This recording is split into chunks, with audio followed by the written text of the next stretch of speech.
The winter killed Owen Calloway on a Tuesday, though winter had nothing to do with it. Typhoid fever worked through the passenger car somewhere between Omaha and Cheyenne. Quiet and methodical, taking him in the upper bunk, while their youngest We're slept nearly out against of wood, Harriet's Ada. shoulder, Need and the stacking Wyoming before plane nightfall. scrolled past I'll in the get dark. to it. By the time the conductor came through at dawn, Owen had been gone for hours. The doctor who boarded at the next stop was honest in the particular way of men who had delivered bad news so often it had worn grooves into their voice. He said the words. Harriet heard them. She looked out the window at the flat yellow land and thought with a clarity that frightened her, I still have to feed 3 children breakfast. That was April of 1882. She was 33 years old. She did not turn back. The land claim was in Owen's name, but his signature was on the deed, and the deed was in her coat pocket. And the law in Wyoming Territory had recently decided that a widow could hold title in her own right. Owen had believed in the land the way men believed in things they had not yet seen, with the particular stubbornness of hope. He had described Crow's Hollow to her on winter evenings in Lancaster County, spreading a surveyor's map across the kitchen table, while the Pennsylvania cold pressed against the windows, tracing the line of Bitterroot Creek with his finger like he was showing her a treasure. She had listened. She had not shared the feeling, but she had listened, and that was its own kind of promise. The train left her in Cheyenne with 3 children, $52 in a canvas pouch, and a grief she did not have time to sit with. She hired a wagon driver who smelled of tobacco and spoke very little, which suited her perfectly. The road west into the valley was 2 ruts in hard-packed earth, and it took most of the day. When the cabin came into view at last, she understood immediately why the previous occupant had left. It sat low against the hill, like something the land had pushed up from below and then thought better of. 16 feet by 20 feet of chinked log, a south-facing door, 2 windows with shutters, but no glass, a roof that sagged at the center ridge like an old horse's back. The woodpile the previous man had left behind amounted to perhaps 1/3 of a cord scattered and partially buried where a hard spring rain had knocked it over and nobody had restacked it. Harriet stood in front of it for a long moment. Cal was 10, and he stood beside her with the expression of a boy trying to decide what his face should do. June at 8 had already walked to the door and was pushing it open to see what was inside. Amos, 5 years old and unimpressed by most things, sat down in the dirt and began examining a beetle. She went inside. The roof had leaked in 3 places over the winter, leaving dark stains on the dirt floor that smelled of mold. The hearth was solid, which mattered. The chinking had cracked along the north wall, admitting thin lines of light and eventually cold. The sleeping loft held a board platform and nothing else. Harriet moved through each problem the way her father had taught her to move through a failing structure: start with what holds, then work outward to what doesn't. Thomas Becket Calloway. Her father had run a mill and smithy outside Lancaster for 30 years. She had grown up in the smell of sawdust and hot iron, learning to read wood grain before she could read letters, understanding load-bearing angles and moisture content, and the particular sound a joint makes when it is set correctly versus when it is one hard winter away from failure. Her hands showed it. She was not a small woman, broad in the shoulder, strong in the forearm, with the kind of hands that people sometimes glanced at twice because they didn't match the rest of her face, which was angular and fine-featured, her eyes a gray blue that shifted depending on the light and what she was looking at. She had never been the kind of woman who apologized for her hands. She spent the first 3 days patching the roof with split shakes she found stacked behind the cabin, probably the previous man's unfinished project. The children helped. Cal learned quickly that complaints about the work extended the work, and he stopped making them after the first afternoon. June proved to have her grandfather's eye for fit. She could look at a shake and tell you before it was placed whether the edge would seat properly. Amos handed things up and sang to himself, which helped more than it sounds. On the 5th day, Virgil Dodd walked up from the creek. He was 67 years old and moved like a man who had learned to negotiate with pain rather than fight it.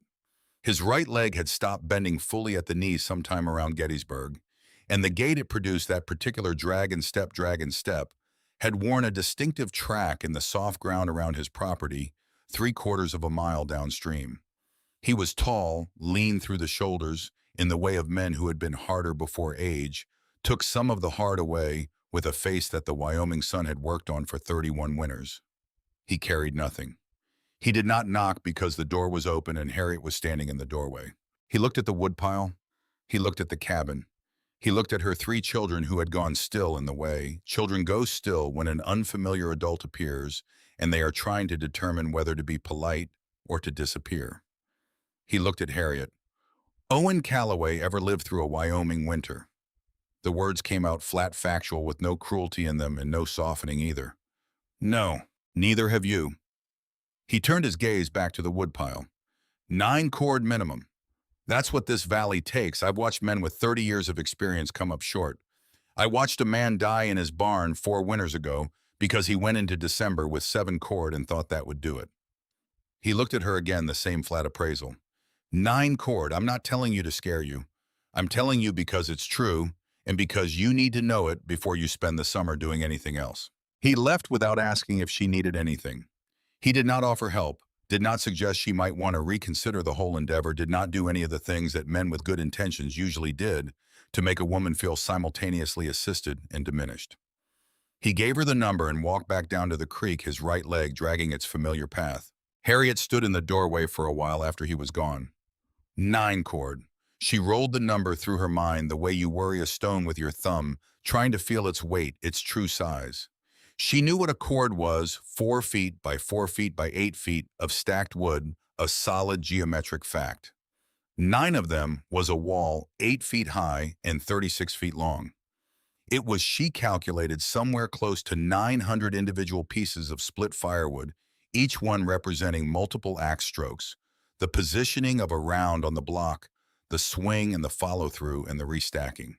She was one person. She had 3 children, a garden to establish, a roof that needed more work, a cabin floor that needed to be addressed before the fall rains, hunting to do, food to preserve, and $52 that would not last until spring if she spent it carelessly. She went inside and put water on for supper, and while it heated, she sat at the rough table with a piece of charcoal and a flat piece of bark and began to write numbers. 9 cord to stay warm through 7 months, October through April. But 9 cord assumed she would be burning wood at the same efficiency as everyone else in the valley, which assumed the wood would be stored the same way as everyone else in the valley, which meant stacked outside, exposed to the elements, gathering ground moisture from below and snowmelt from above. Her father had talked about this. Green wood, wet wood, improperly seasoned wood. You burn more of it for less heat because a significant portion of the fire's energy went to boiling off the water in the wood itself rather than heating the room. A cord of pine at 40% moisture content produced roughly 10 million units of heat. The same cord at 15% moisture, properly seasoned and kept dry, produced closer to 14 million. The difference was not trivial. It was 30%. 30% less fuel for the same heat output if you could guarantee dry storage. She had not been able to guarantee dry storage. Nobody could with a woodpile stacked outside. She looked up from her numbers. The cabin's south wall was to her left. The door, the eave overhang, maybe 3 feet out from the wall.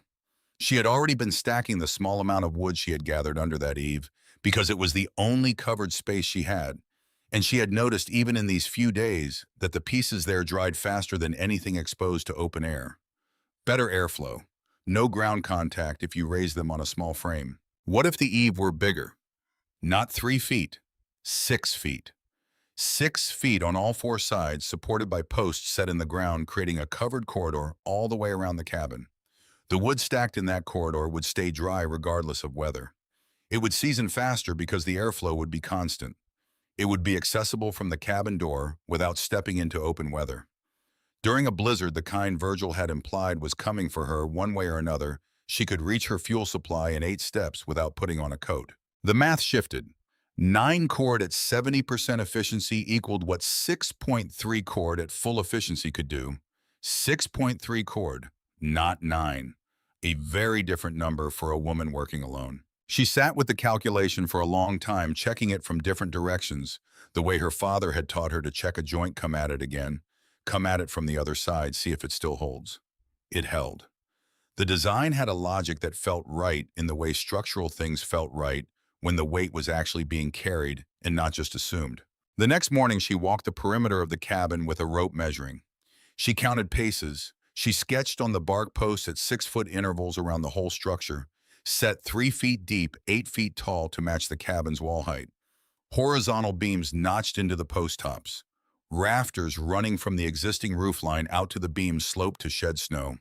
shakes over the rafters. The whole corridor open on the sides for airflow, covered overhead for weather protection, accessible through the existing cabin door. She set down her charcoal and looked at what she had drawn. It would look strange. She understood that without needing to show it to anyone. A small cabin surrounded by a much larger roof structure, she could already hear what people would say. She could hear it in the specific register of people who had survived something difficult and believed that surviving it the hard way, proved the hard way, was the only way. She folded the bark sketch and put it in her coat pocket. Then she went to split kindling. 3 weeks after Virgil's visit, a carriage came up the road from Iron Gate. Harriet was on the roof at the time, lying flat to reach a section of shake that had curled up at one corner, and she watched it come up the road from above a good black carriage, the kind that meant money in a place where most people arrived by horse or on foot. It stopped in front of the cabin. The man who stepped out was 58 years old and moved with the deliberate ease of someone who had never needed to hurry because the world waited for him. Judge Harlan Beecroft was the kind of man who wore a vest in the middle of a Wyoming afternoon in late April, and wore it as though the idea of not wearing it had genuinely never occurred to him. His hair was silver and combed back from a wide forehead. His boots were clean. He looked up at Harriet on the roof with an expression of mild, benevolent surprise, as though he had been hoping to find her up there specifically. Mrs. Calloway. His voice carried the particular warmth of a man delivering news he had organized into something comfortable for you. I was so sorry to hear about Owen. A terrible loss. Please come down. I wouldn't want you to fall. She came down because she was finished with that section of roof, not because he asked her to. He introduced himself as though she might not have heard the name, as though Dora Pickett at the general store in Iron Gate had not mentioned his name 6 times in a single conversation 2 weeks earlier, each mention accompanied by a slight change in expression that Harriet had filed away carefully. He explained that Owen had visited the Iron Gate Savings and Land Office in Denver the previous October before they had left Pennsylvania, before Owen had died on the train before any of this. Owen had taken a loan of $200 against the land claim. The terms were standard, Beecroft assured her. The land served as collateral. The loan came due on the 1st of April, 1883. He reached into his coat and produced a folded document, which he held out to her with the patient courtesy of a man who had done this before. She took it. She read it. The terms were exactly what he said. She could find nothing false in the document, which somehow made it worse than if she had found something false. I wanted you to know early, Beecroft said with a warmth that was not dishonest, exactly because he probably did believe it was considerate. So you can make arrangements for the children. Find a good situation before winter makes travel difficult. I have the greatest respect for what you're attempting here, Mrs. Calloway. But the territory is very hard on those who come without. He paused, choosing the word adequate preparation. Harriet held the document and looked at him. His eyes were the color of old wood, not unkind, reading her the way a man reads a situation he has already solved. Thank you, Judge. Her voice gave him nothing. I appreciate you writing out. He nodded, pleased by her composure, misreading it as the beginning of acceptance. He climbed back into the carriage. She watched it turn in the road and roll back toward Iron Gate. Then she went inside, set his document on the table, and placed her bark sketch directly beside it. 2 pieces of paper. One told her she had until April 1st. The other told her how to survive until then and past it. She looked at both for a long moment. $200. She would need $200 by April 1st, 1883, which meant she needed to still be alive in April of 1883, which meant she needed firewood, which meant the design had to work, which meant she was going to build it. She went back outside and started digging the first post hole. Iron Gate was 9 miles east, which meant a full day's round trip if she needed supplies. She made the trip in mid-May with Cal riding beside her on the mule she had traded for 2 weeks of work, mending fence for a rancher named Cutler. The general store was Dora Pickett's operation, a low building with a porch that tilted slightly to the left, stocked with the particular mix of essential and random that characterized frontier commerce. Flour nails, coffee patent medicine harness fittings, a barrel of salt pork that had seen better days. Dora Pickett was 52 years old and had buried 2 husbands and purchased their separate debts and paid them both, which had produced in her a very practical, unsentimental view of the world. She measured out 16-penny nails on a brass scale with the expression of someone who had heard every story and found most of them unpersuasive. When Harriet explained what she needed the nails for, Dora set down the scoop and looked at her directly. I heard about your building project. The phrase carried the particular weight of a small town's attentiveness. You know what happens out here to people who try to reinvent things? They end up buying supplies on credit they can't cover. I've got 3 properties already that came to me that way. People who were smarter than experience. She picked the scoop back up. I'm not saying this to be cruel. I'm saying it because it's true, and you've got 3 children and a debt to Beecroft that I know about because everyone in this valley knows everything. Harriet paid for the nails with money she had earned taking in laundry from the miners, working a small silver claim 2 hollows over. Exact change, no credit. She loaded the nails into the wagon without responding to Dora's assessment because the only answer that would mean anything was the one she couldn't give yet.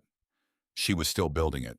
Reverend Aldous Stokes caught her after the Sunday service she attended in Irongate in late May, walking the 9 miles each way, because it was the kind of thing you did in a new community if you intended to be part of it.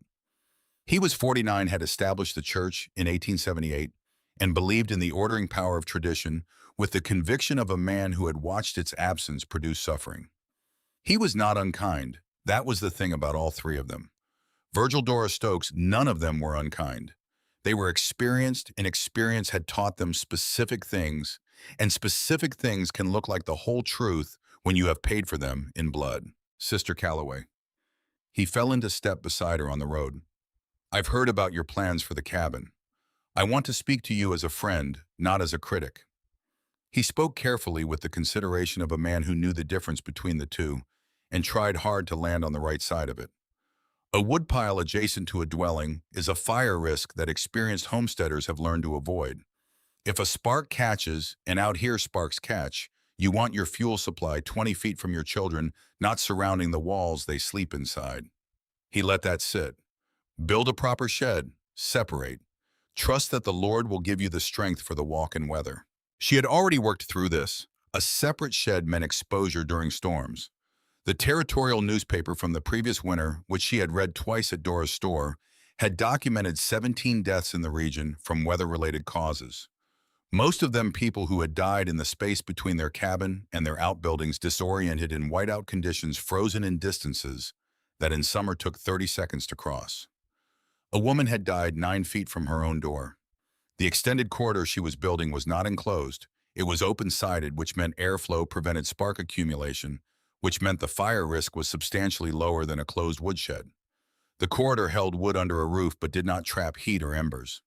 She had thought about this for a long time before she began digging. She thanked Reverend Stokes for his concern and kept walking. She did not explain the calculation. Explaining required proof, and proof required completion. She began setting posts in early June, working during Amos's nap time, and after the older children finished their assigned tasks. She positioned the posts 6 feet from the cabin walls on all 4 sides, creating the corridor she had sketched on the bark. Each post went 3 feet into the ground, the hole dug with a narrow spade, and a pry bar the post seated and tamped with rocks for stability. She checked plumb with a string and a river stone she had smoothed into a good weight, checking from 2 directions before she moved on. 18 posts in a rectangle around the entire cabin. The work was slow because the ground was hard, and her hands were already carrying the accumulated damage of 6 weeks of roofing, chopping, gardening, and laundry. Cal understood what they were building after the 3rd post. He began digging the holes while Harriet positioned the post, which halved the time. June stripped bark from the lodgepole pine poles Harriet cut from the standing dead timber in the tree line. Her grandfather's eye for fit translated naturally to this, running the draw knife in long, clean strokes that left the wood smooth and gray-white. Amos handed things and sang continuously, and without self-consciousness, a meandering series of songs that he seemed to be composing as he went. Hector Briggs rode past one afternoon in mid-June, his property 200 yards to the north. He was 44, broad across the back, with the kind of permanent squint that comes from years of working in bright open country. He pulled his horse up at the fence line and watched for a long moment. "What in creation are you building, Calloway?" There was laughter in it, not cruel laughter exactly, but the laughter of a man encountering something that didn't fit his categories. "Looks like you're building a whole other cabin around the first one." Harriet didn't look up from tamping the post she was seating. "Working on the roof extension." "Roof extension." He said it like he was trying the words out to see if they meant something. He watched for another moment. You got maybe 2 cords stacked, looks like. You're going to need a sight more than that before October. He clicked his tongue at the horse and rode on. 2 cord. She had 2 cord. 9 was the number Virgil had given her, and he had given it to her without softening. She went to see Virgil in the last week of June. His cabin sat lower than hers, closer to the creek, with the particular tidiness of a man who lived alone and had organized his world to require as little excess movement as possible. He was splitting rounds in his yard when she arrived, working with an efficiency that came from doing the same motion thousands of times until it became something close to unconscious. She had noticed something on the way down, a piece of weathered board nailed to the gatepost, so old the grain had silvered and the nail had rusted to a dark streak below the head. Someone had carved initials into it, RD. She had not thought much of it then. She would think of it later. She unfolded her bark sketch on the splitting block when he stopped to rest. She did not lead with the ask. She showed him the design, the measurements, the calculations she had worked through, moisture content at different storage conditions, the heat differential between dry and well-seasoned pine versus wet and improperly stored wood, the resulting reduction in required volume. He read it the way he had listened to her the first time, without interruption, without expression, with complete attention. When she finished, he was quiet for long enough that the creek became audible again. A meadowlark called from somewhere in the willows. You learned to figure it this way from Owen? From my father. He ran a mill. I grew up knowing what wood does in different conditions. Virgil looked at the sketch again. He picked it up, turned it, set it back down. The fire risk. The corridor is open-sided. Constant airflow, no enclosure.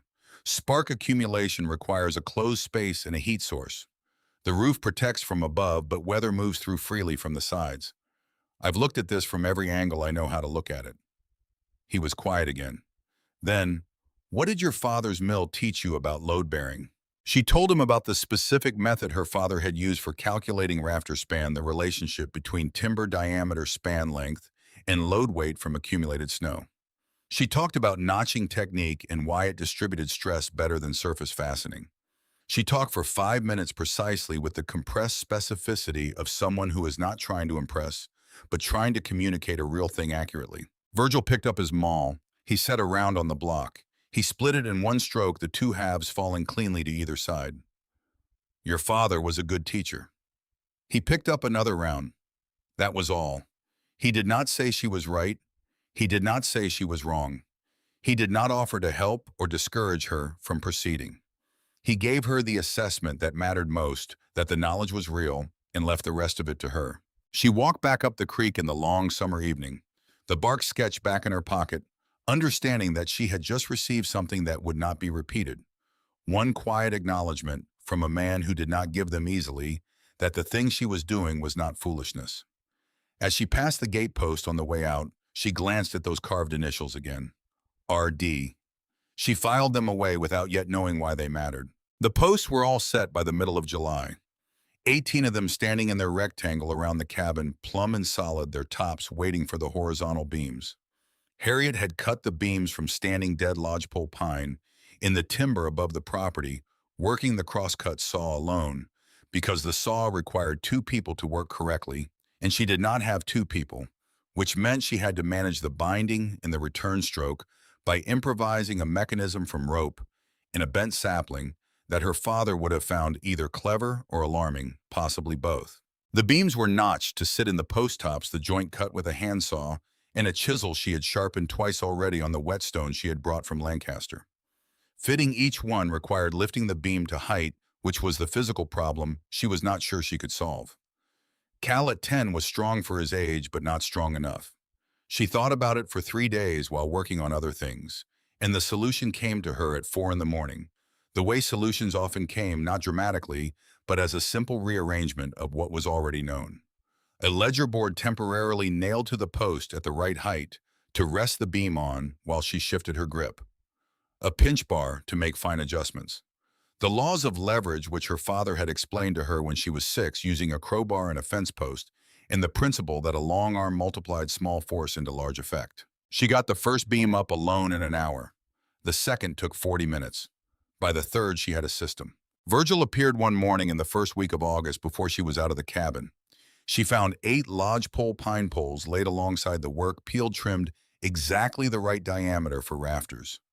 The ground near the stack showed the marks of his particular gait, the right foot's shallow drag through the dew-wet grass. She stood looking at the poles for a long moment. Then she picked up her tools and went to work. She did not mention it the next time she saw him. He did not mention it. That was the whole transaction, and it was complete. The rafters went up through the second half of August. 76 of them, each one notched at both ends, where it met the existing roof line and where it met the outer beam, to sit flush without fasteners bearing the full load. 16-inch intervals. She had calculated the spacing by working backward from the shake thickness and the maximum unsupported span before deflection became visible. The nails from Dora's store went into the notch joints as insurance, not as primary fastening because wood-to-wood joinery done correctly did not need metal to hold.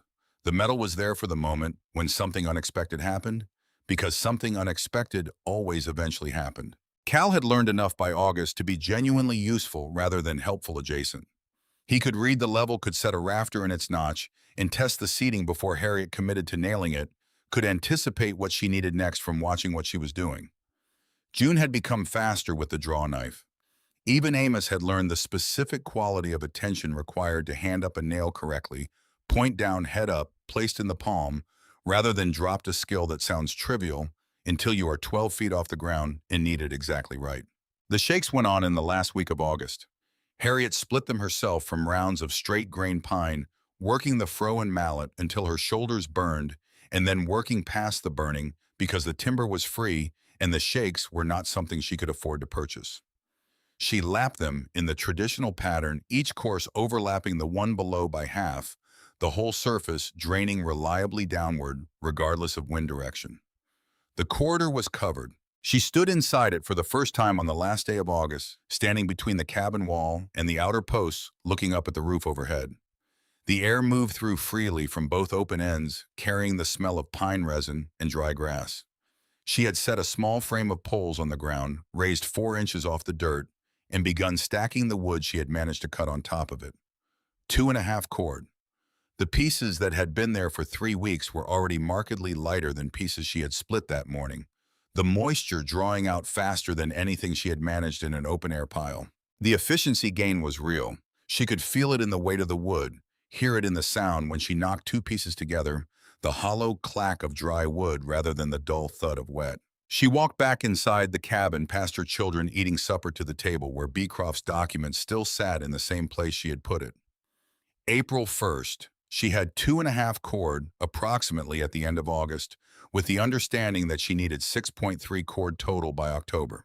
She had the rest of September. She had the design working as intended. She had the math. She sat down, accepted a bowl of stew from June, and ate. On the morning Hector Briggs rode past again in the second week of September, when the first cold nights had arrived, but the days still held sun, he pulled up his horse at the fence line and sat for a long time looking at the completed structure. The cabin inside its collar of covered corridor, the wood stacked in clean rows under the roof, the clean geometric lines of the post and rafter system. He didn't say anything. He looked for nearly a full minute, long enough that the horse shifted impatiently beneath him, and then he rode on without a word. Virgil came in the third week of September, when the aspen on the upper slopes had gone yellow, and the mornings arrived with a specific quality of cold that meant something. He walked through the corridor slowly, the way he walked everywhere. He picked up a piece of firewood from the stack, turned it in his hands. He picked up a piece from outside the corridor that had been sitting in the open air for the same amount of time. He held one in each hand, feeling the weight difference. He set them both down and looked at Harriet. She was splitting rounds 20 feet away and had watched all of this without stopping. "How much cord you have stacked him?" 3.5. "Need 6 to feel comfortable. Maybe 6.5. "That's my calculation too." She set another round on the block, lifted them all. "I've got 3 weeks before I'd want to stop cutting. I'll make it." He was quiet for a moment. The aspen leaves moved in the upper branches. The creek ran low and clear in its bed below. 3 weeks is enough if nothing goes wrong. He said it without inflection, which was how he said most things. It was not pessimism, it was precision. She split the round. The 2 halves fell clean. Nothing going wrong is the other variable. I can't control that one. He nodded once slowly. He looked at the wood under the roof, dry and ready.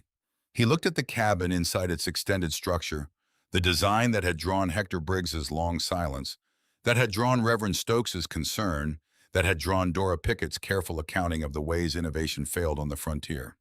Keep cutting, Virgil said. He turned and walked back toward the creek. She kept cutting. October arrived in Crow's Hollow, the way bad news arrives not all at once, but in increments that let you understand what was coming before it fully came. The first week brought mornings that cracked at 28 degrees and afternoons that climbed back to 50, a false generosity that experienced settlers knew better than to trust.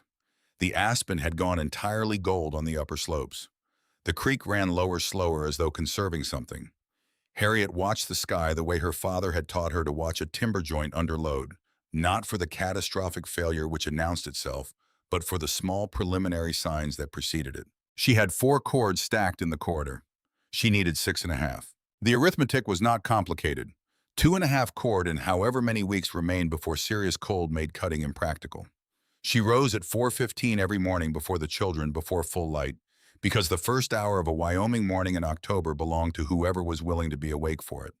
She split by lantern, the sound of the maul carrying clean and flat in the cold air, the smell of pine resin rising sharp from every fresh face of wood. By the time Amos woke and came to the door in his socks to find her, she had usually managed 40 to 50 pieces, a respectable morning's work, that would have been more if she could have gone longer without her hands losing their feel in the cold. The cold was changing the work in ways she had not fully calculated. Splitting went faster in cold air. The wood gave more cleanly when the fibers contracted, but carrying the rounds from the tree line took longer because she had to watch her footing on ground that frosted overnight. The handsaw needed more oil.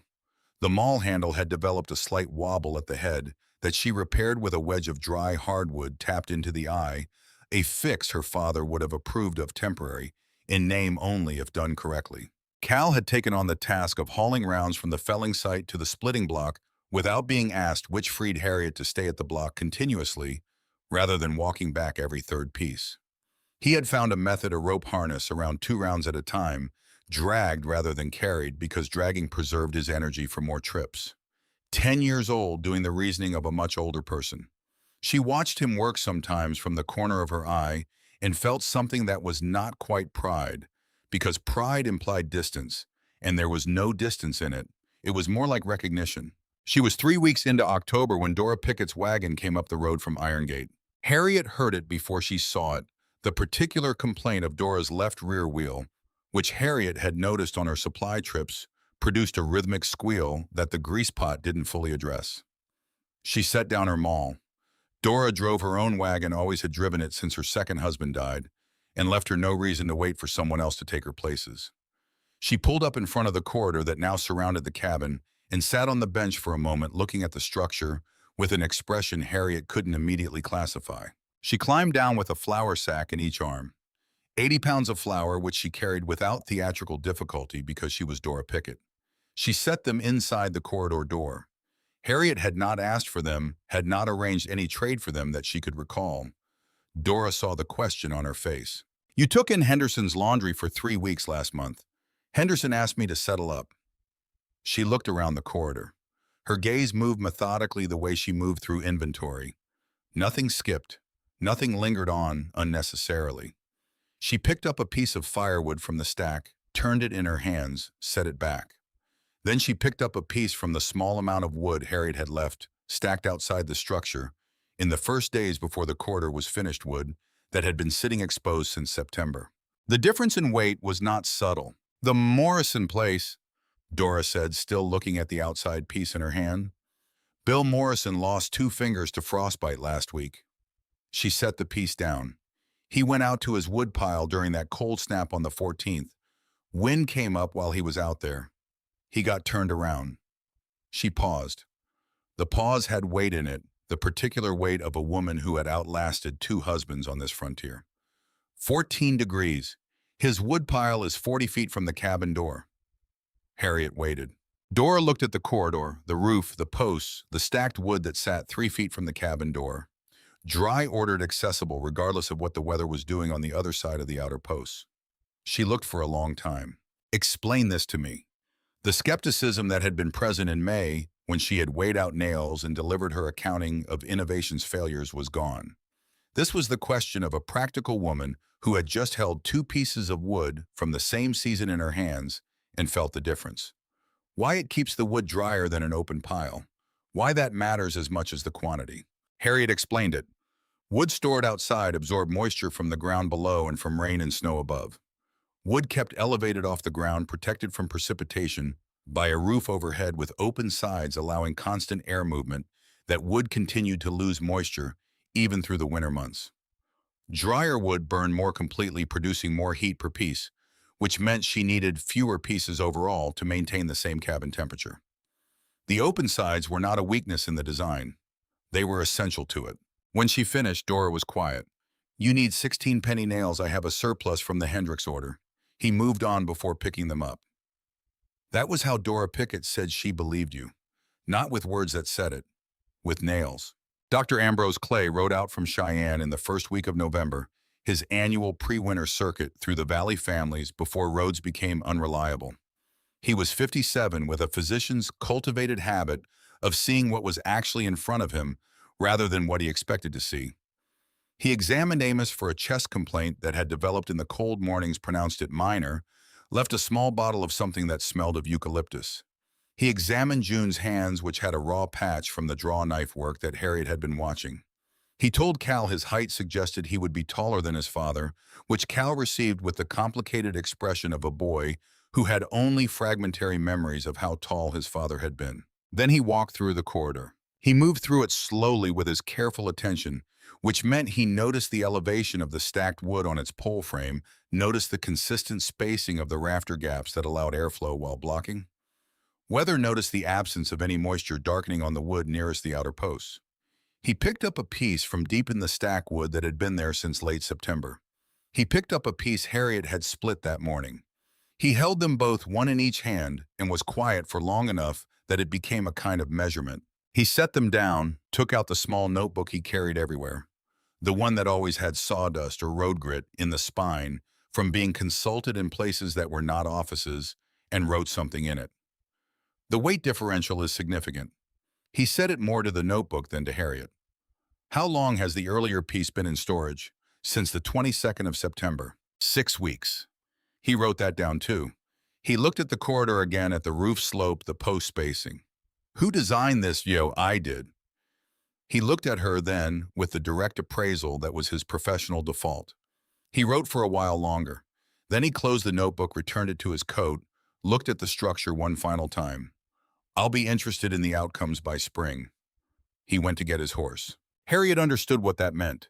He was going to write it down whatever happened. The notebook would contain her name, her design, the weight differential, the efficiency figures. If the winter went badly, the notebook would record that too. She found she did not mind either possibility. What mattered was that the numbers went somewhere beyond this one valley, beyond this one winter. She went back to her splitting block. The cold that settled in during November was not the killing cold that was still coming, but it was the cold that reminded you. The killing cold was coming the way a shadow arrives before the thing that casts it. The thermometer she had nailed to the north post of the corridor read 12 degrees on the morning of the 8th, cold enough that the creek developed ice along its edges for the first time. She fed the stove every 4 hours. The cabin held 65 degrees, which was not warm exactly, but was the specific temperature at which children stayed healthy and adults stayed functional.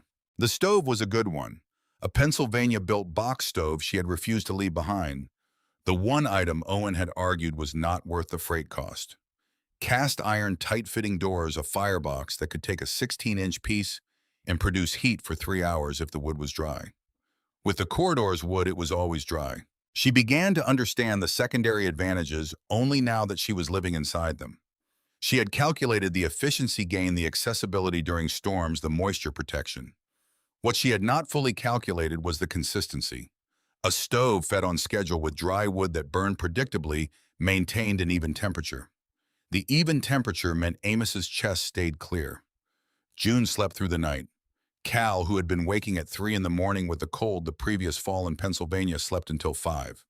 These were not things she had put in her original calculation.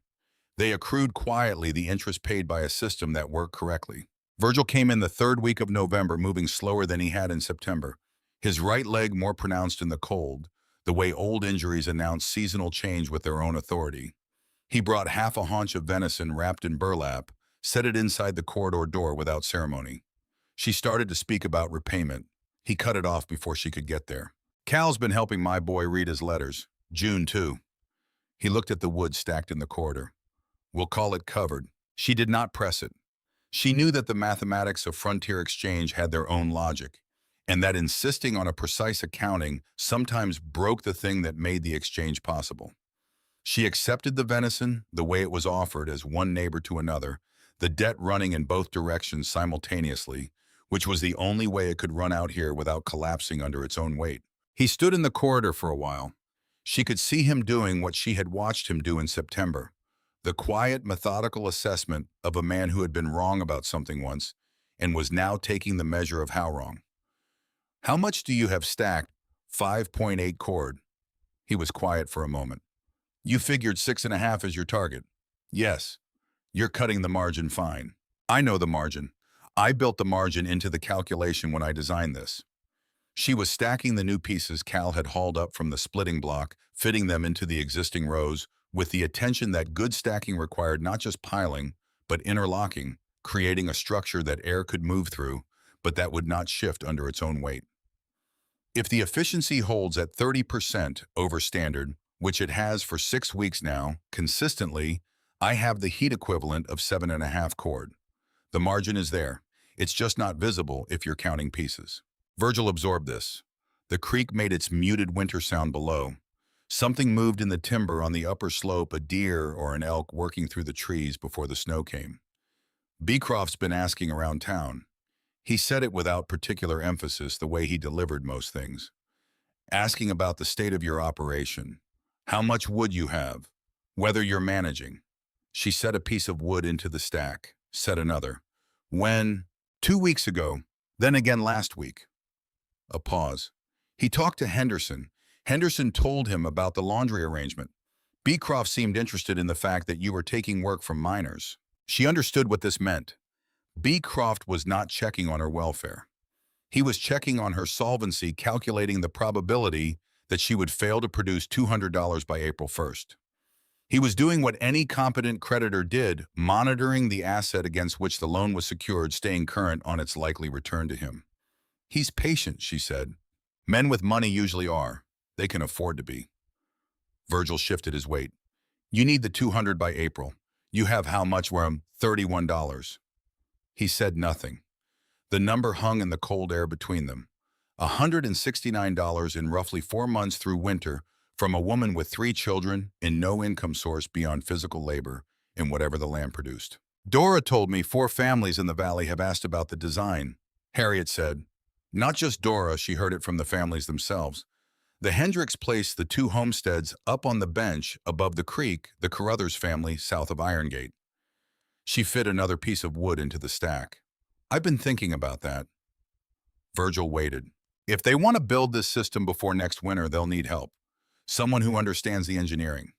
I could charge a consultation fee. Not labor, I can't leave the property long enough to build for them. But if they come here or if I go to them for a day, I could walk them through the design calculations, the post spacing, the rafter load figures, the stacking method. That's knowledge, not labor. It's worth something. Virgil looked at her for a long moment. It's worth more than something. If you charge $50 a consultation. I was thinking $35. These are families who will save their wood supply and possibly their lives. Charge $50. She considered it.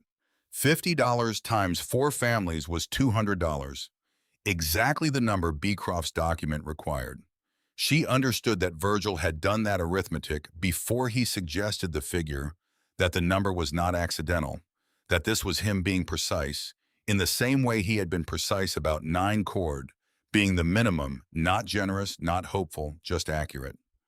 I'll need to reach them before December, before the roads get unreliable. I can carry word. He picked up his hat from where he had set it on the post. I'll tell them the design works. My word carries some weight in this valley. She knew that it did.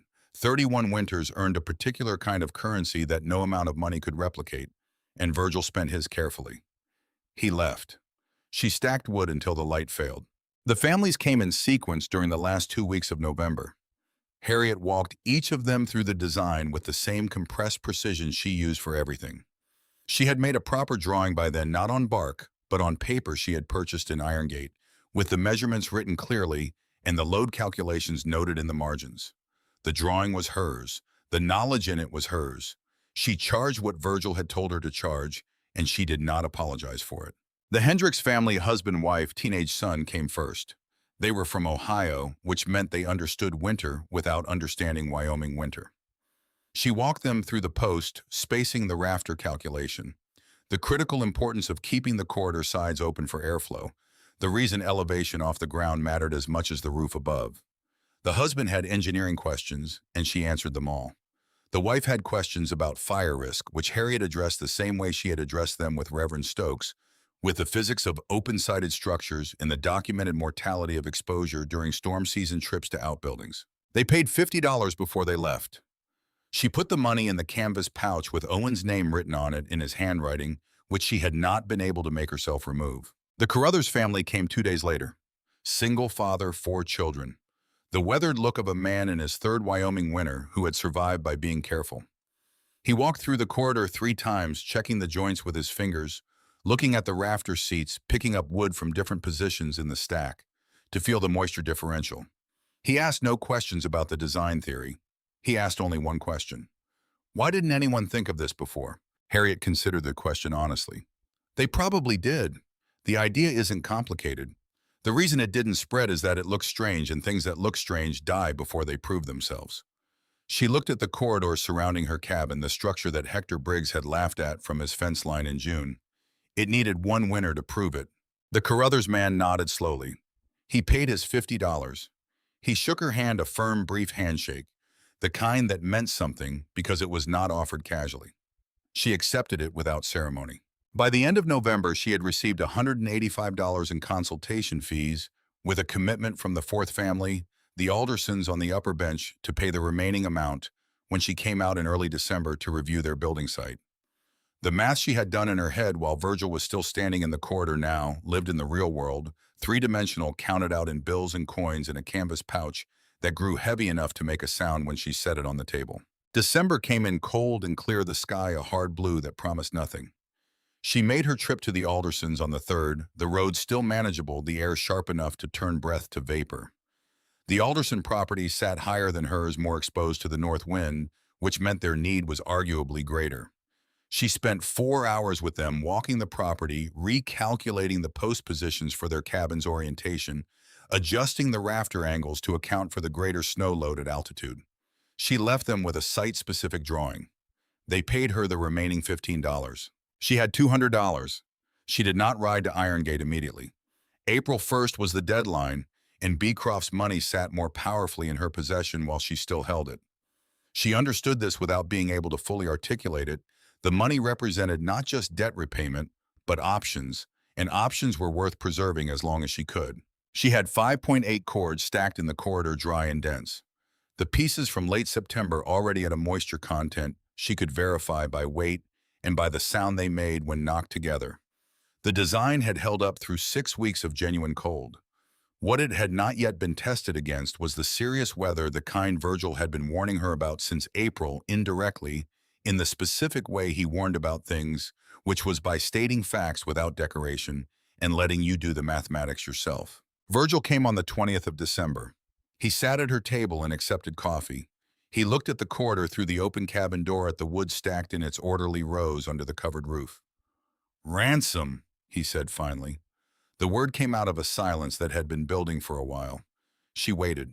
She thought of the initials on the gatepost. R.D.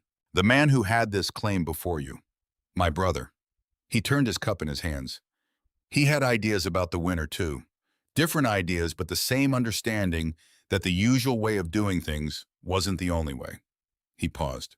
He started building something, a design for keeping wood close and dry. He had the right instinct, but not the full working out of it. He left before he could prove it. The proving is the part that matters. Any man can have an idea. She understood from the way he said the name, and from the care with which he had avoided this cabin for the years between his brother's departure and her arrival, that the weight of it was not something he had set down. She did not ask about it. It was his to carry. The proving takes time, she said. It takes a winter. Virgil drank his coffee. Outside, the first flakes of a modest but sustained December snowfall had begun coming down, visible through the open door against the gray sky. The corridor roof caught them and shed them silently. "Weather's coming," he said. "Yes. Not the bad one yet, but it's coming." He set down his cup. Keep the stove fed through the night. Wyoming December has a way of deciding things in the small hours. She kept the stove fed. The snow fell and was shed by the corridor roof, accumulating on the ground outside, but not penetrating the covered space, not reaching the wood that sat dry and patient in its stacked rows. The cabin held 68 degrees through the night. In the morning, the thermometer on the north post read 4 degrees above zero. The sky on the 3rd of January changed in the way that Virgil had learned to read in 31 winters, and Harriet was still learning a pressure drop she felt in her ears before she understood what it meant. A stillness in the air that was not peace but suspension. The animals felt it first. The mule stood with his ears flat and his eyes showing white at the edge. The 2 hens she kept in the small coop adjacent to the cabin refused to come out.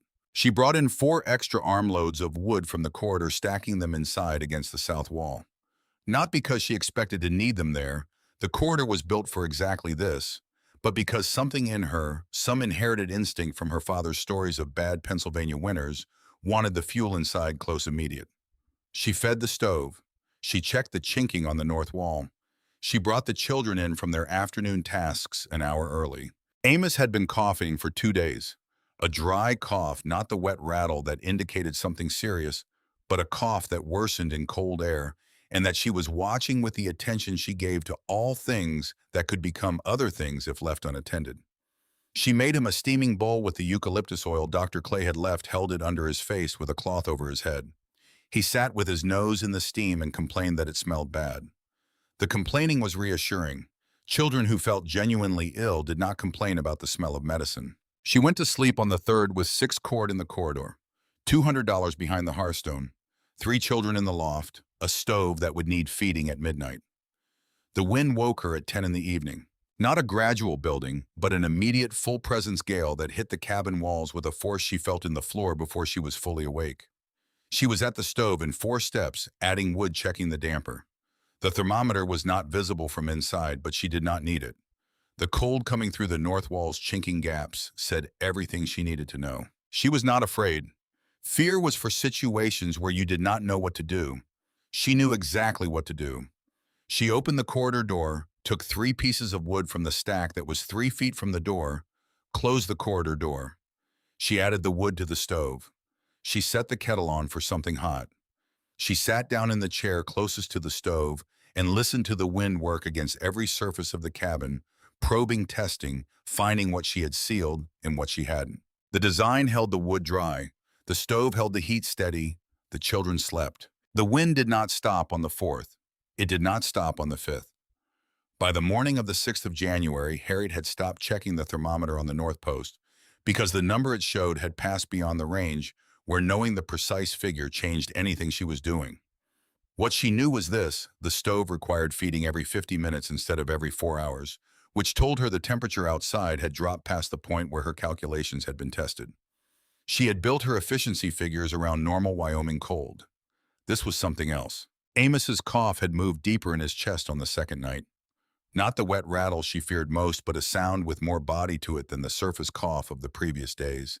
The sound of airways responding to sustained cold that leaked through the chinking in amounts too small to seal in real time, but sufficient over hours to work on a 5-year-old's lungs. She pushed the stove harder. The cabin climbed to 70 degrees, then to 72, and she held it there by feeding the fire every 50 minutes through both nights without sleeping more than 20 consecutive minutes at any stretch. The corridor performed exactly as she had designed it to perform. Every 50 minutes, she opened the interior door, stepped into the covered passage, took 3 pieces of wood from the stack that weighted 3 feet from the door, closed the door. 8 seconds of exposure, no coat required. The wood was as dry as it had been in September, drier because weeks of Wyoming winter airflow had continued the seasoning process even after she had considered it complete. The pieces burned, long burned clean, produced the heat she needed them to produce at the moment she needed them to produce it. The design was not being tested by the storm. The design was the reason the storm was a problem she could manage rather than a problem that was managing her. On the morning of the 7th, Cal climbed down from the loft before Harriet could stop him from looking out the window. He was 11 by a week. His birthday had passed on the 31st without ceremony because ceremony required surplus, which the storm had temporarily suspended.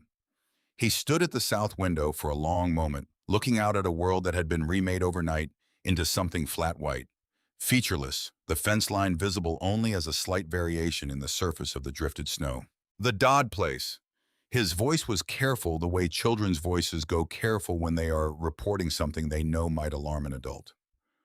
I can see the direction of it, but the lamp, it's not there anymore. Harriet was at the stove. She looked up. Through the south window in the direction of Virgil's property 3/4 of a mile down the creek, there was nothing. No lamp. The gray-white of the storm filled that distance completely. She understood immediately what she could not do. She could not go to him. The wind was running at a velocity that would disorient a person within 40 yards of their own door. She knew this not from experience, but from the newspaper accounts she had read twice at Dora's store, from the territorial death reports that had listed one by one the names of people who had died in the space between familiar structures. She fed the stove. She checked Amos, who was sleeping with the particular heaviness of a sick child burning through a fever. She made Cal come away from the window. There was nothing to do but continue doing what she was doing. This was the thing about a design built for exactly this situation. It freed her to be present for her children rather than fighting the storm for resources. She was not rationing heat. She was not calculating whether she could safely make the trip to the woodpile. She was sitting next to her sick son with a bowl of steam and a damp cloth on his forehead feeding the stove when it needed feeding because the fuel was 3 feet from the door. The design had removed the impossible choice that would otherwise have defined these nights: leave the sick child to get the wood or keep the sick child warm and let the fire die. She had removed that choice in June with a sketch on a piece of bark. The storm ran for 5 days. She counted them by the stovepipe darkness and the intervals of feeding, by the changes in Amos's breathing, by the sound the wind made as it learned the specific geometry of her cabin and its surrounding structure. On the 3rd day, Amos's fever broke. It happened the way fevers break, not dramatically, but as a kind of release, his small body going slack under the blankets, his breathing evening out, the heat leaving his skin in a slow, measurable cooling that she monitored with the back of her hand every 20 minutes. When she was certain, she sat back in the chair and looked at the ceiling for a while. She burned through her 2nd quart of the storm on that 3rd day, which meant she had consumed 2 quart in 72 hours, double her normal rate, because she had been running the stove at near capacity to hold the higher temperature for Amos. 2 quart in 3 days was expensive by any calculation. But she had the cord to spend. She had it because the corridor kept the wood dry, because dry wood burned efficiently rather than wastefully, because she had accepted Virgil's correction of the price and charged $50 instead of $35, because every step of the preceding 9 months had been a step toward having exactly what she needed in the moment she most needed it. The storm broke on the morning of January 9th. The wind stopped. The temperature outside read 31 degrees below zero. Colder than anything she had experienced, colder than anything she had designed against specifically, and yet the corridor had performed even here, because the physical principles that govern moisture content did not have a lower threshold for application. She opened the exterior side of the corridor and looked out at what the storm had made of the world. The drifts had reached the eave line on the north side of Hector Briggs's cabin, 200 yards north, burying his woodpile, to a depth she could estimate from where she stood 5 feet of consolidated snow over the stack he had built through the fall. The traditional freestanding pile that had served him through previous Wyoming winters. She could see him through the cold, clear air out in the yard, already working with a long-handled shovel, his movements tight with the specific urgency of a man who has woken up to the real possibility that he cannot reach his fuel. Her own corridor stood clean. The open sides had allowed the wind to pass through rather than pile up, and the roof had shed the snow as fast as it fell. The wood was exactly where she had stacked it, every piece accessible. None of it buried, none of it ice-locked. She looked at it for a moment, the clean, orderly rows under the roof, and felt something that was not satisfaction. Satisfaction was too small a word, but was closer to the specific relief of a proof that has finally been demonstrated after months of existing only on paper. She needed to get to Virgil. She dressed for it correctly. Every layer she owned. Her father's principle about cold applied to human bodies the same way it applied to firewood. The preparation happens before you need it, not after. She told Cal he was in charge of the stove, told him the interval, told him exactly how many pieces, told June to keep Amos warm. She did not tell them where she was going because the distance and cold that severe required no additional weight in their imaginations. The walk to Virgil's took 40 minutes. In summer, it was a 12-minute walk following the creek. In the aftermath of the storm with drifts that came to her hip in the low places, it was a different kind of mathematics. The mathematics of sustained effort, of picking a line through snow that would carry her weight rather than swallow it, of keeping her face turned to minimize the exposed skin. She had wrapped her face to the eyes. Her breath built ice on the wool immediately. She found him in the small outbuilding behind his cabin where he kept feet intact. He had gone out on the fourth day of the storm to reach the woodpile he kept 40 feet from his cabin in the traditional arrangement, and his right leg had failed him on a patch of ice that the wind had scoured clean beneath a thin layer of new snow. He had fallen, had lain on the ground for a period he could not accurately estimate, had made the decision that the cabin was too far to reach, and the outbuilding was closer, had crawled to it. His horse, a 15-year-old sorrel with the patient temperament of an animal that has been through many winters, had stood over him through 2 days without being asked. He was conscious. His color was wrong, the particular gray-white of a man whose body had been burning everything available to maintain its core temperature, and had been doing it for too long. His right leg, when she checked it, had taken the impact of the fall in the way old injuries take new ones, not at the original site, but at the joints above and below it, which had been compensating for 30 years. She could not evaluate the full extent of it in the outbuilding without better light. How long? She kept her voice level. The level voice was not indifference. It was the most useful thing she could give him. 4th day. His own voice was steadier than she expected, which was Virgil. Been awake most of it. The horse helped. She got his arm over her shoulder. He was heavier than he looked, which was always true of lean people. The weight was all structure, no excess. She was strong from 9 months of labor that had not stopped.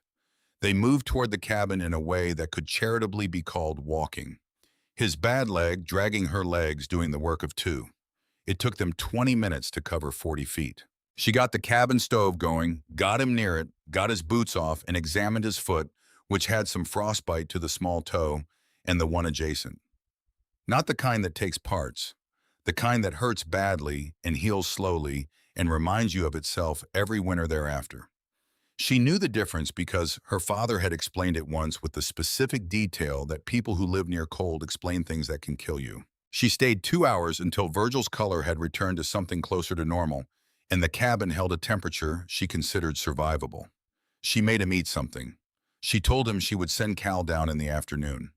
He looked at her with the expression of a man accepting help he had not asked for, which was different from the expression of a man accepting charity, more formal, more weighted, the expression of someone who understood that a debt had been incurred and would need to be settled on terms that maintained the dignity of both parties. How much cord do you have left? His first practical question. Still Virgil even here? A little over 3. He looked at the ceiling.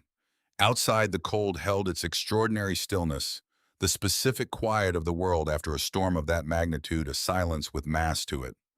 Then he turned to look at her directly. I was wrong about the design. The words came out deliberate, each one chosen. I want you to know I understand that. Not wrong about the danger was real and worth naming, but wrong about whether the danger outweighed what you built. He paused. Ransom had the instinct years before you arrived. He saw the problem the same way. He just didn't have the time to prove it. He looked at his hands. I couldn't see past what he left unfinished long enough to see what you were finishing. That was my failure, not yours. She sat with that for a moment. The stove ticked. The sorrel moved in the outbuilding, audible through the thin wall. Thank you, she said. Just that. He nodded once. She left. The walk back took 35 minutes, the cold already easing fractionally as the sun climbed its low January arc. Hector Briggs had made progress on his woodpile excavation. She could see it emerging from the snow as she passed Briggs himself, working with a rhythm that suggested he had been at it for hours. He looked up when she passed. He looked at her, then looked away, then looked back. She could see him working through something. "Your wood," he said finally. "It didn't drift." "No." He looked down at his shovel, then back up. He was a man who had laughed from a fence line in June, and he knew she knew it, and there was no good way to navigate that, except through the specific honesty of someone who has been demonstrably wrong.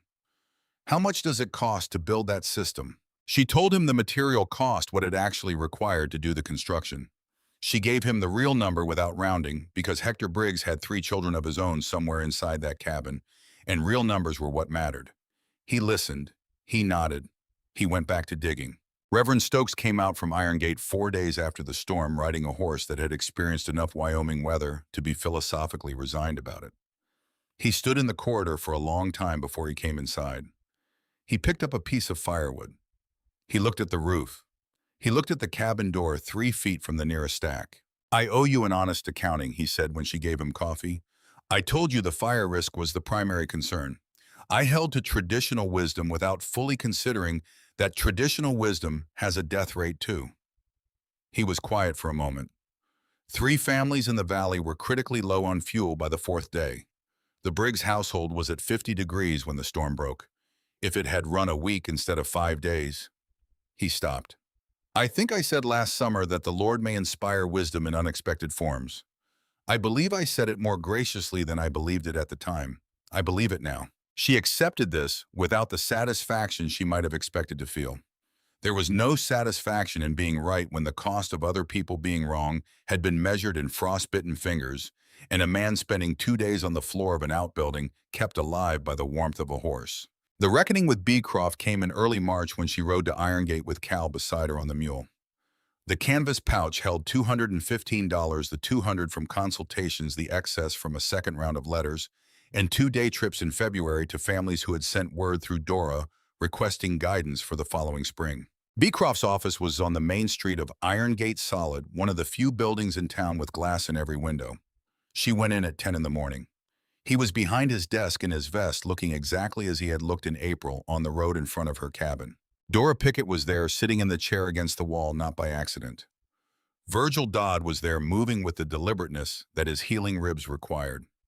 Reverend Stokes stood near the window. Harriet had not arranged their presence. She suspected Dora had. She put the money on the desk. $200 counted out in a specific order. She had decided on the consultation fees first because they represented the design being valued by the people who had needed it. Then the laundry money, then the last of the original $52 Owen had left her with. Every dollar had a source she could name. Beecroft counted it. He was a man who counted carefully, which she had expected. When he finished, he produced the loan document, signed the release, stamped it. He pushed it across the desk. "Congratulations, Mrs. Calloway." The warmth was still there, undiminished, which she now recognized as simply his register. He had no other. "The land is clear. I hope you'll find the valley good to you." She picked up the stamped document. She folded it. She put it in her coat pocket where his original notice had lived since April of the previous year. She did not say anything. She had said everything that needed saying in lumber and labor and calculation, and it had been heard by the right people in the language they understood best. Words would only have reduced it.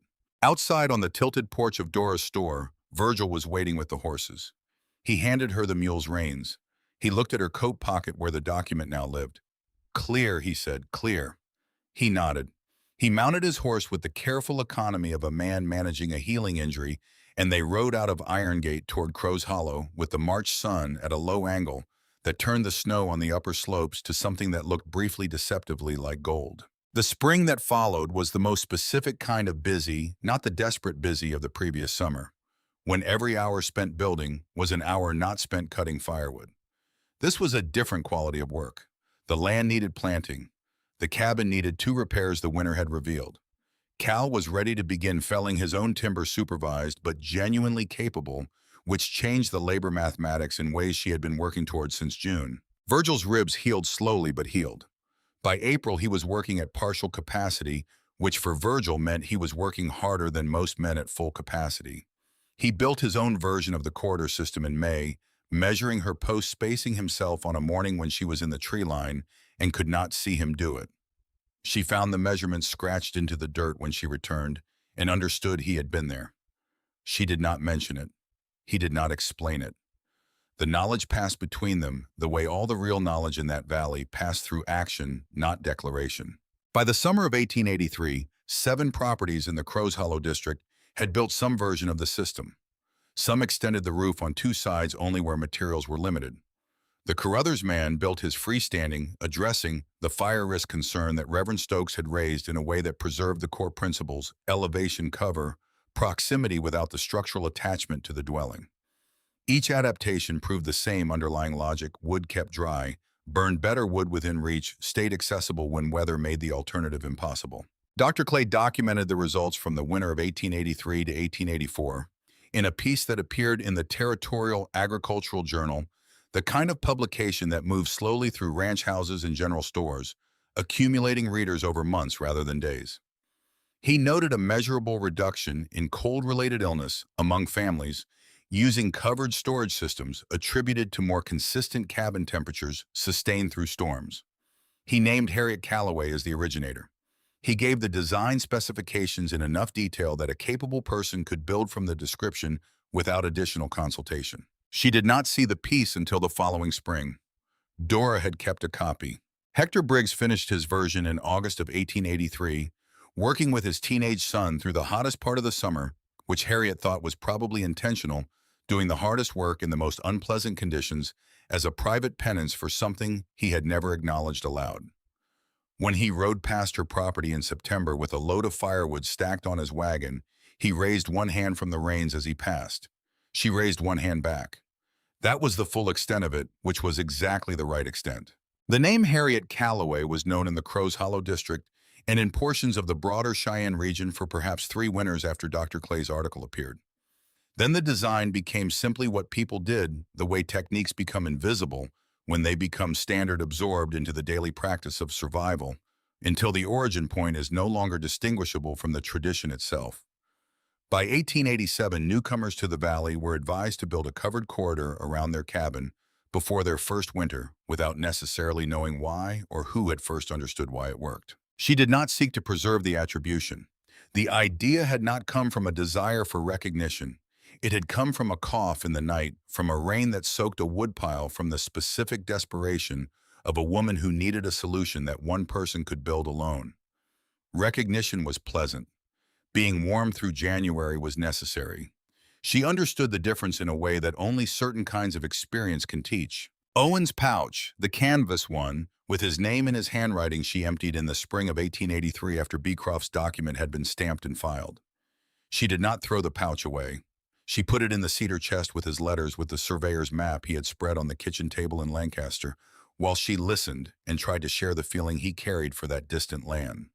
She understood now that she had come to share it eventually, though not in the way he had imagined. The valley had become hers through a different method than he had intended, not through his vision, but through her mathematics, not through his optimism, but through her refusal to accept that the problem was unsolvable. She thought of him sometimes when she opened the corridor door in bad weather, when the design performed exactly as it was supposed to perform, when she took 3 pieces of dry wood from the stack and closed the door against the cold. She thought of him without the sharp-edged grief of the first year.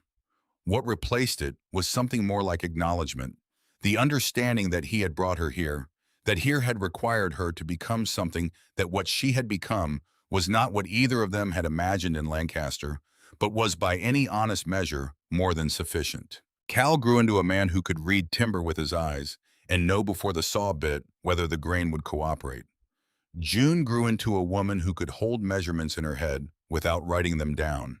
An inherited precision she applied first to cooking, then to the small construction projects she undertook on her own property when she married a Cheyenne railroad surveyor who recognized organized intelligence when he encountered it. Amos grew up healthy, the chest that had worried Harriet through that first terrible storm, never giving him serious trouble again, as though the sustained heat of those 5 days had resolved whatever susceptibility he carried and left him clear. Harriet Callaway lived in Crows Hollow for 41 years after that first winter. She outlasted Beecroft, who had a stroke in 1891, and sold his holdings to a Denver syndicate. She outlasted Reverend Stokes, who was called to a church in Laramie in 1886. She outlasted Hector Briggs, who died at 62 of causes unrelated to the winter and whose son continued the property. She did not outlast Virgil, who died in the spring of 1897, 14 years after the blizzard, 2 years after he had finally said the thing about his brother that he had been not saying for a long time. He died in his own cabin in his own bed of causes that added up to simply having used a very hard life to its full extent. She was at the graveside. There were not many people. Dr. Clay came down from Cheyenne specifically, which said something about what the notebook had meant to him. Dora Pickett came. The minister said the words. Harriet stood in the Wyoming spring and looked at the ground and thought about a man who had told her 9-chord without softening it, who had left lodgepole poles in the pre-dawn dark without signing his name, who had said she was right in the only way he could manage to say it, by measuring her post spacing into the dirt of his own yard and building the thing himself. On the walk back, Cal's oldest child, a girl of 8 named Ruth, who had her great-grandfather Thomas's eye for how things fit together, pulled on Harriet's coat sleeve. Why did Mr. Dodd help you build the thing around the cabin if he thought it was a bad idea? Harriet looked at the girl for a moment, thinking about this honestly. The spring air moved through the valley. Somewhere on the slope, the aspens were beginning to show the first faint green of returning leaves. He didn't help me because he thought it was a good idea, she said finally. He helped me because he thought I was the kind of person who would prove it was a good idea. There's a difference. Ruth considered this with the focused expression of a child who is actually thinking rather than waiting to respond. How did he know? Harriet looked back toward the valley, toward the cabin that still stood where she had found it in April of 1882, its collar of covered corridor worn now into the landscape ordinary, unremarkable to anyone who had not seen it rise from nothing the summer before her first Wyoming winter. The wood stacked in the corridor was already this year's supply, stacked by Cal's son and her youngest granddaughter on a Saturday in March dry, and ordered ready for whatever came. He gave me the number, she said. 9-chord. He gave it to me without softening it, and he watched what I did with it. She looked down at the girl. Some people, when you give them the hard number, look for a way around it. Some people start counting. She put her hand briefly on the girl's shoulder. He saw which kind I was. They walked back to the valley in the spring light, the old cabin and its extended roof visible from the rise above the creek. Practical, weathered, entirely ordinary. The kind of thing that gets built when someone decides that surviving is not enough, that there is always a better way to do it, that the cold does not get to set all the terms. Ruth walked beside her grandmother without speaking further, which was the right instinct. Some things required quiet afterward to let them settle into the place where they could be carried. The aspens moved on the slope. The creek ran high with snowmelt. The corridor roof held the season's wood in its dry covered rows, patient in its waiting, ready for the winter, that was always in Wyoming, already on its way.